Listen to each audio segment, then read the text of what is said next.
Halo Roni, selamat siang. Roni, apa saja detail tuntutan dari para pekerja atau para demonstran ini? Apakah sudah ada respon dari Bumi Putra atau Kemenaker maupun OJK terkait dengan hak-hak pekerja ini?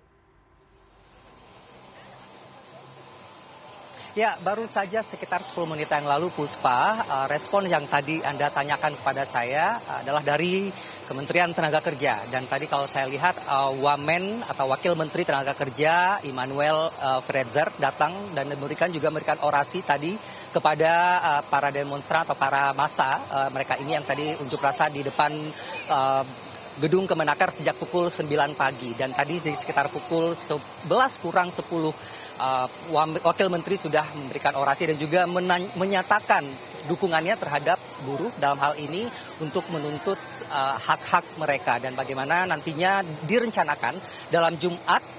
Ini berarti pada tanggal 2 Mei nanti dari pihak Bumi Putra akan dipanggil untuk audiensi kepada Kementerian Tenaga Kerja. Itu yang disampaikan oleh Wakil Menteri Tenaga Kerja tadi saat saya melakukan doorstop. Dan saat ini untuk terkait dengan seperti apa aksi massa ini berlangsung, saya mungkin akan langsung wawancara Ketua Aksi Massa. Bapak boleh bergeser ke sini, Bapak Sofyan Sauri. Oke, Bapak bisa dijelaskan singkat tuntutannya apa? Kalau kita tahu ada 624 pegawai yang diputus hubungan kerja dari 1 Maret 2025.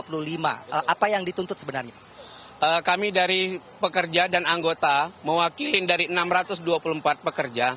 Setelah di PHK per 1 Maret, sampai sekarang pesangon kami sepeser pun belum pernah dibayar.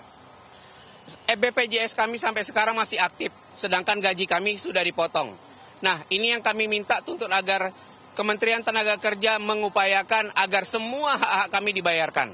Sudah 3 bulan kami belum menerima apa-apa. Sedangkan manajemen sampai sekarang tidak mau diajak berunding.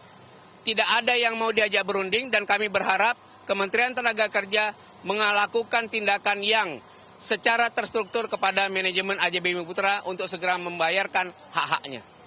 Saya mendengar juga dari keluhan para aksi bahwa mengatakan bahwa diinformasikannya 1 hari sebelum pemutusan hubungan kerja itu di tanggal 28 Februari. Betul seperti itu? Betul, Pak. Jadi pada tanggal 28 Februari menjelang 1 hari Ramadan, SK kami keluar, Pak. SK PHK kami keluar 1 hari sebelum Ramadan. Padahal seharusnya sudah diberitahukan. Dan SK PHK itu tanpa ada prosedur, PHK langsung. Harusnya beberapa bulan sebelumnya sudah dikomunikasikan, tetapi manajemen pada tanggal 28 Februari langsung memutuskan PHK dan sudah kita diputus semuanya. Hak-hak semuanya tidak dibayarkan. Begitu, Pak.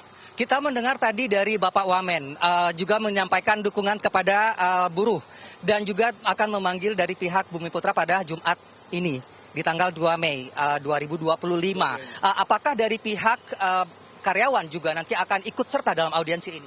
Ya, kami berharap kami juga diikut sertakan dari perwakilan dari kita agar 2 masalah ini bisa terpecahkan. Jadi mengambil keputusan dari 2 pihak yang bukan hanya dari pihak manajemen, tapi juga dari kita sebagai serikat pekerja. Karena masalah ini bukan hanya masalah 1-2 orang. Ini yang hadir dari sini, semuanya dari seluruh Indonesia. Mulai dari Aceh sampai Papua, semuanya berkumpul di sini dan kita aksinya bukan hanya di sini. Kemarin di Bumi Putra, hari ini di Kementerian Tenaga Kerja dan besok kami di OJK. Oke. Terakhir Bapak, ini juga terkait dengan mitra kerja yang dikatakan bahwa polis yang juga sudah ditunggak dan lain sebagainya. Bapak bisa sedikit berikan gambaran kepada pemirsa? Oh iya, Bumi Putra sudah lama tidak membayarkan pemegang polis. Bahkan polisnya dipotong, Pak, haknya. Dan setelah itu tidak ada kejelasan. Pada tahun 2023 dikeluarkan SK pembayaran hak pemegang polis 50% dan 50% lagi 2024. Tapi ternyata tidak. Makanya kami juga meminta kepada manajemen untuk segera membayarkan polis-polis pemegang polis agar mitra kerja juga aman hidupnya dan tidak dijadikan orang yang teraniaya dan dizolimi. Terima kasih. Baik Pak Sofyan, terima kasih atas waktunya. Ya Puspa, kalau kita mendengar tadi bahwa memang dari pihak pengunjuk rasa ini atau dari yang mereka ex karyawan dari Bumi Putra ini telah menyampaikan tuntutannya, aspirasinya dan sebagainya. Dan respon yang baru kita dengarkan pun juga adalah dari Kementerian Tenaga Kerja yang diwakili oleh Wakil Menteri.